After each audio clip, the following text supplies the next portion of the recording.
Hey folks, I'm Jay, or as you know me, Akuyamigami. I'm not an expert on reviewing games, certainly no angry video game nerd or zero punctuation. I'll try my best though.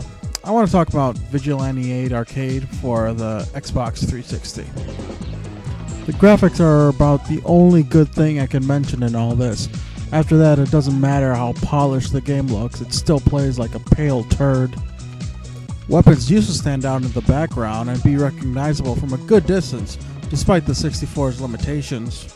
Now I get the mortar confused with the cannon and the mines mixed up with the rockets. The missiles are the only weapon that I can tell from a distance what they are. Running out of ammunition won't be a problem.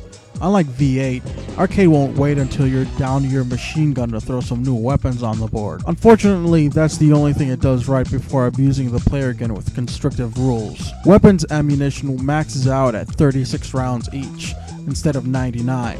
If you accidentally run over a weapon you don't want, and it's switched with a fully stocked weapon, picking up the dropped weapon back up will reduce the ammo back to its original stock. Speaking of abundant power-ups, the game tends to play against you when you're winning by shorting you out on wrenches.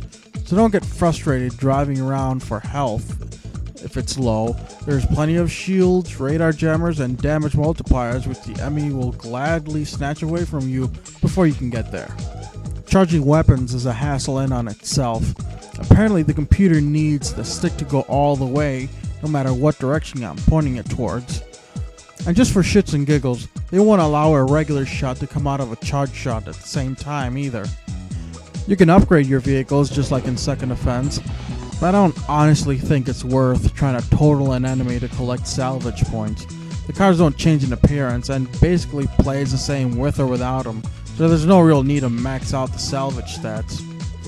In conclusion, I'm sorry to say I regret spending whatever points on the game. The nostalgia wore off pretty quickly after 5 minutes into playing it, but I guess you get what you pay for.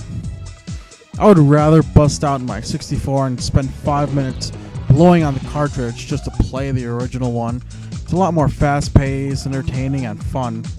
So if you haven't bought it yet, just try the demo. It's basically the same as the entire game, and you'll save money, time, and frustration in another game that might deserve it instead.